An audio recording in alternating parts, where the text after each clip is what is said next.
तुमच्या पाठीमागे उभा टाकतो का नाही मी, एवढं सगळं बोललो. तुम्ही माझ्या शेतकऱ्याकडून पैसे का घेता म्हणलं तुम्ही. अरे थांब रे, मी पंचायत समितीत सांगालो मी. आणि हे का करता म्हणलं तुम्ही असं. त्याच्यानंतर म्हणलं तुम्हाला पैसेच खायचे काही नको नाही. तुम्हाला 10 वर्षाच्या अगोदर सांगितलं म्हणलं पिठामध्ये जर मीठ टाकलं तर चव येते.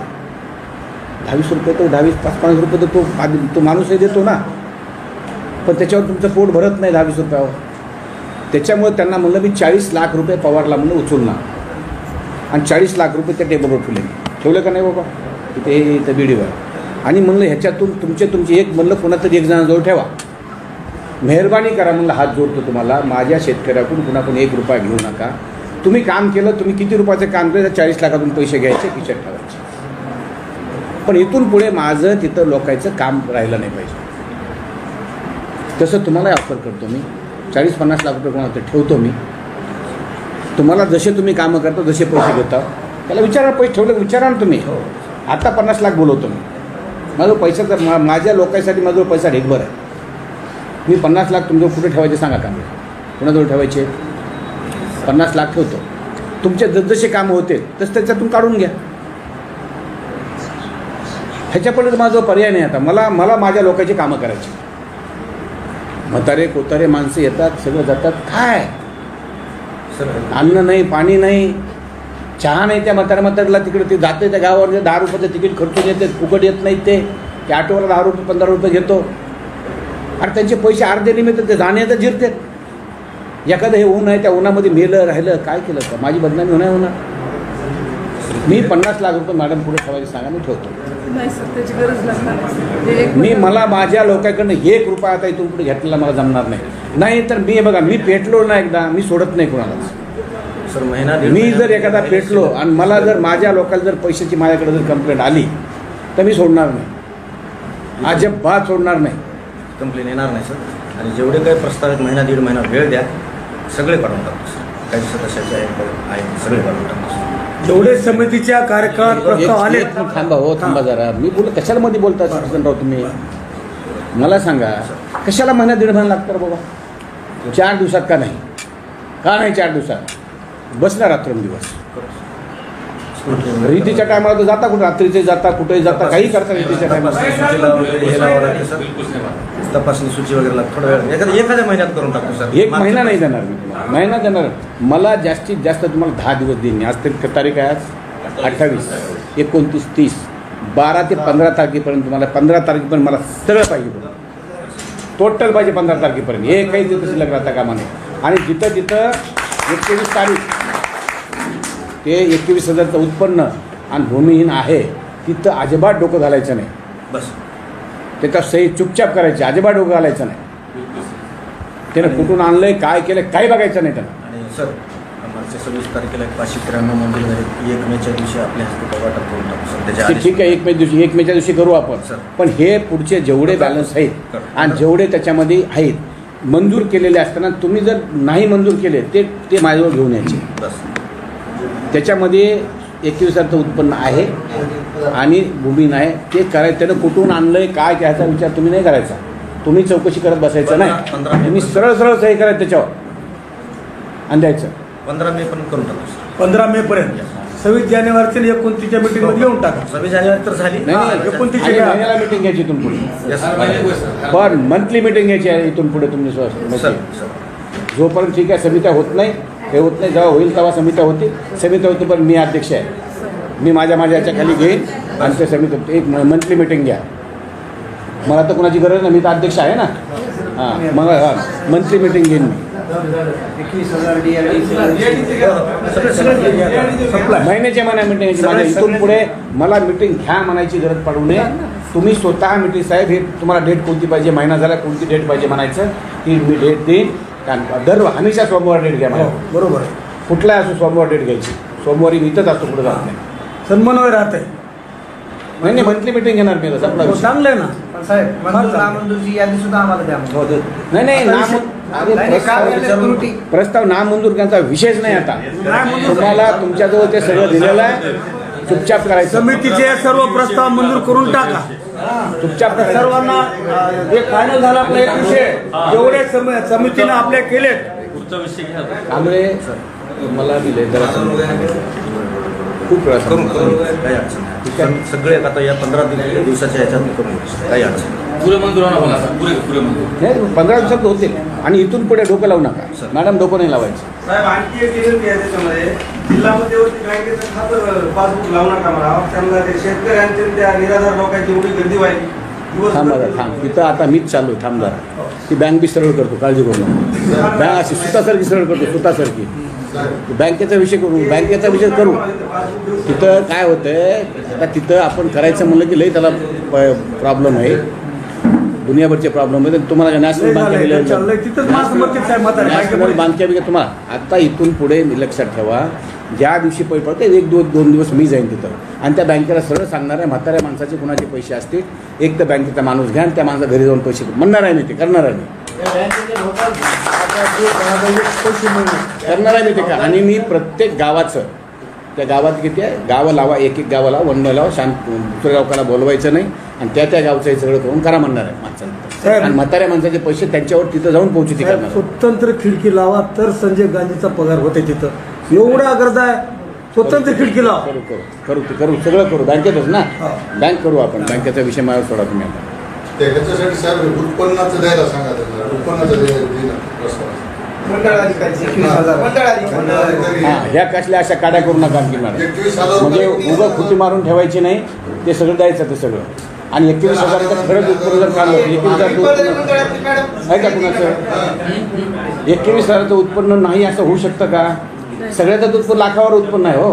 22 एकरवाल्याला देऊ नका, पण ते कमी जे आणि त्याला दिलं पाहिजे. अल्पभूधारकला ऐकलं का? जे कोणी सह्या करीत नाही त्यांनी साहेबाकडे जायचं आणि त्याचा फोन लावून द्यायचा. मी तसं केलं, म्हणजे उत्पन्नाचं एक रुपलं नाही, ह्या साहेबांना सगळे उत्पन्न देऊन टाकलं. आता ठीक आहे, चला आता दुसरा विषय पुरवठ्याचा. मला सांगा, पुरवठ्याचं कशामुळे पुरवठा होण्यात मीटिंगमध्ये बी निघाला विश्वास काय होईना पुरवठ्याचं मला सांगा. लोकांना अन्न का आपलं धान्य का मिळतं?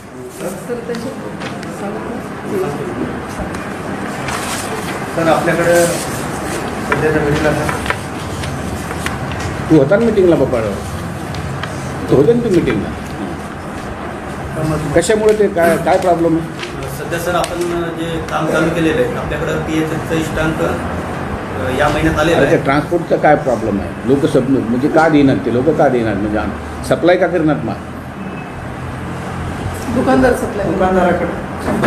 दुकानदाराकडे सप्लाय होईना. आणि दुकानदार मला ते तुम्ही ते पण द्या लिहून मॅडम मला, की माल कधी येणार, कधी आल्याच्या नंतर किती दिवसात वाटप होणार माल,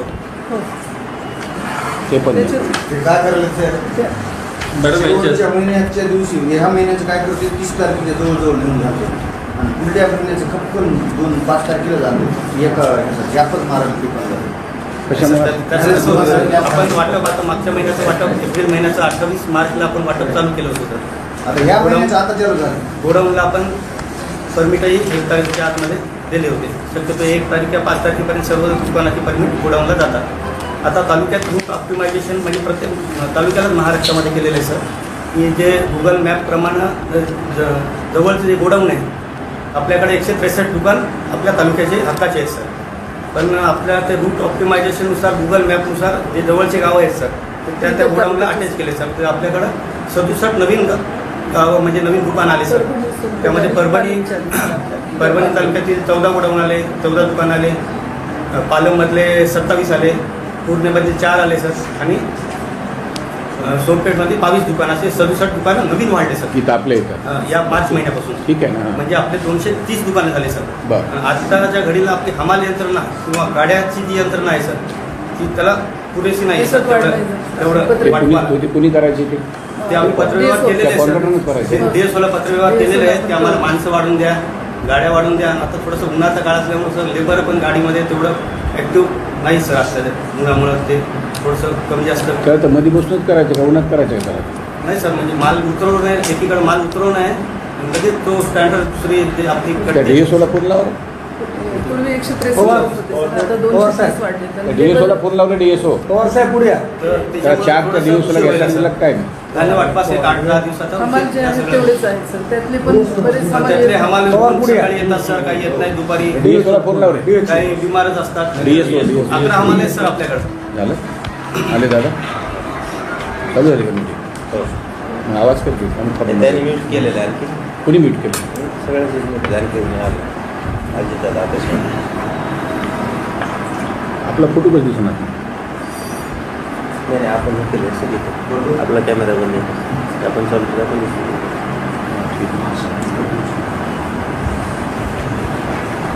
कॅमेरा ऑन करायचा का कसं करायचं? त्यांना येईल ना सर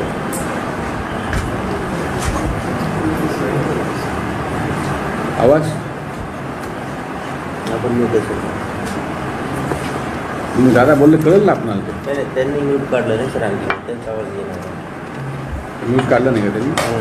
म्हणजे तयारी करत असतो हे काय रे शांतराज बोला. माझं पण चव्हाण घेऊन घ्या ना. गोविंदराजेंचं म्हणणं की अमुक अमुक ह्याच्यापाशी आहे एकनाथ शिंदे साहेबांच्याकडं आपण त्याच्याला कॅबिनेटला त्यांना ते पत्र देऊन टाकू की बाबा हे तुमच्याकडे आहे ते आम्हाला क्लिअर करून द्यावं. पुढं दोन होते तुमचे दोन्ही ते तसेच अंडरग्राऊंड ड्रेनेज पण तेच कितीची योजना आहे आणि ही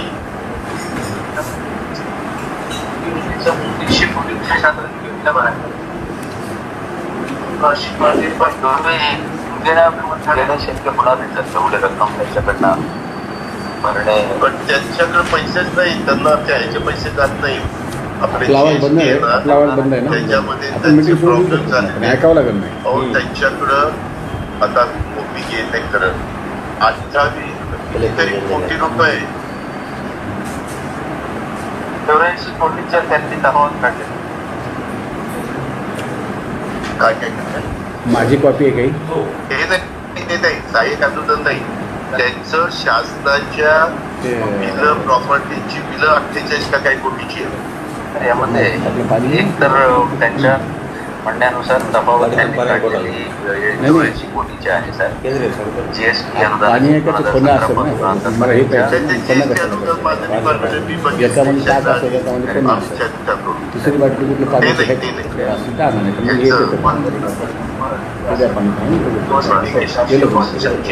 काय शासकीय शैक्षणिक संस्था औद्योगिक वगैरे हे सगळे मिळून एकूण मागणी 58 कोटी 82 लाख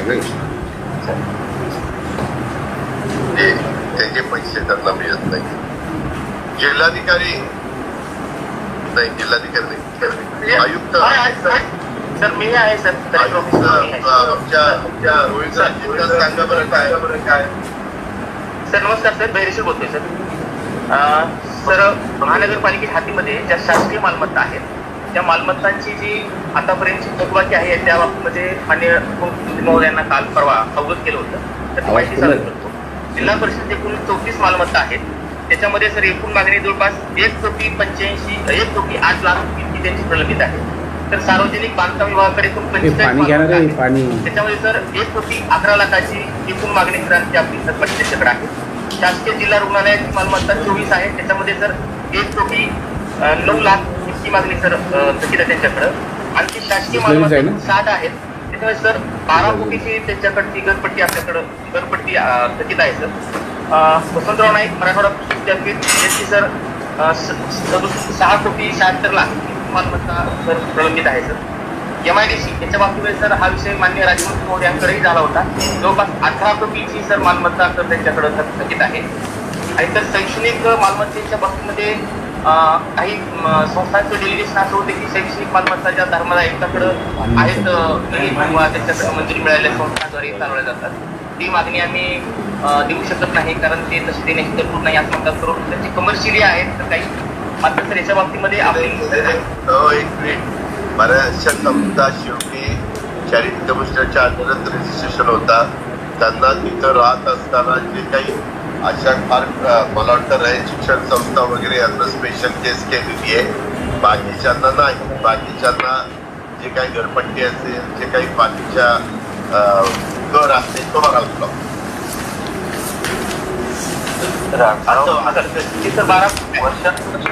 वर्षानुवर्ष साठलेला थकबाकी आहे का 58 कोटी की 1 वर्षाच्या मागणी किती आहे सर?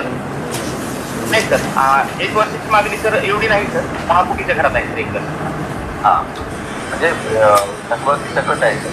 आणि त्यामुळे तर त्यांच्या एकूण मागणीच्या 50% थकबाकी आहे. तुम्हाला सांगतो, आज तुम्ही महानगरपालिकेच्या GST अनुदानाच्या फाईलवर सही केली. आता ती सही केल्यानंतर ते नगरविकास खात्याकडनं ते पैसे कसे जातात का पुरा मंत्र्यांची सही तुमच्या सह्याला? नाही सर, म्हणजे अनुदान म्हणून मुद्रांक शुल्क आणि पैसे रिलीज केले आपण केल्यानंतर भेटतात. म्हणजे आम्ही पाठवतो त्यात परभणीचे किती बघावं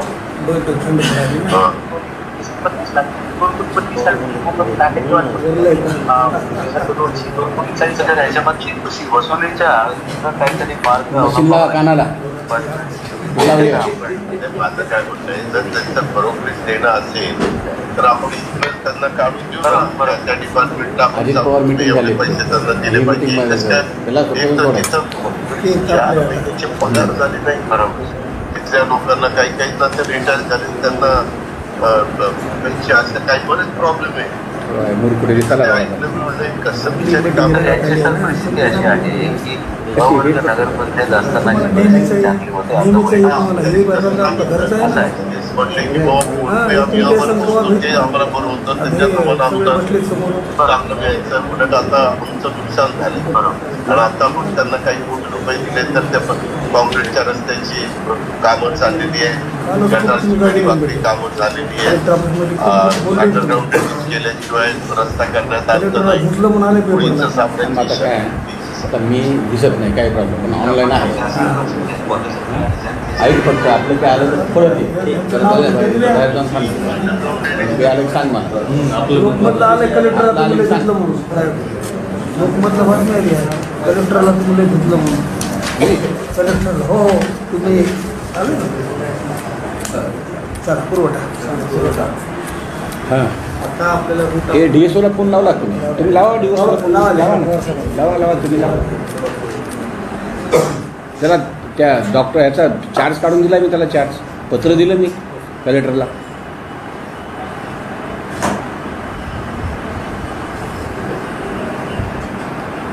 तुमच्याकडे एक आणखीन एक इथं म्हणून स्वतः कुलकर्णी कुठं आहे तो मेडिकल रजेवर गेला होता सर, 4 महिने झाले. काल परवा दिवशी जॉईन झाला.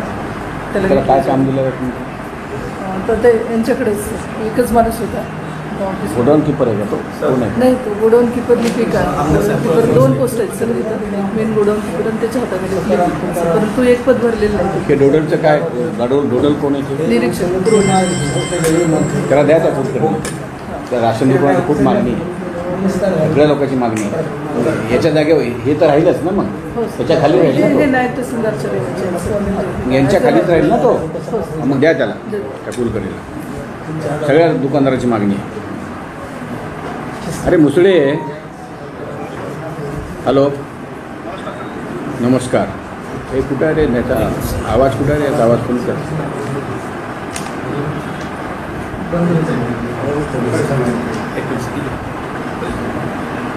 स्पीकर बघ, आवाज फुल कर. स्पीकर आणून आवाज करून दे. हॅलो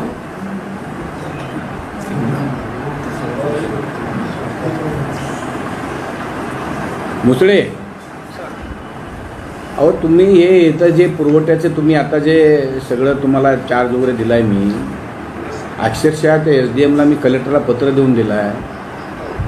आणि ते इथे हे जे प्रॉब्लेम जे व्हायले ह्यांचे प्रॉब्लेम सॉल्व करा ना तुम्ही तिथे बसून. तुम्हाला पत्र दिले म्हणे मी.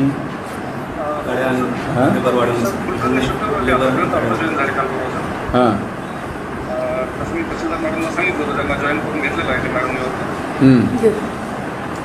घेतलंय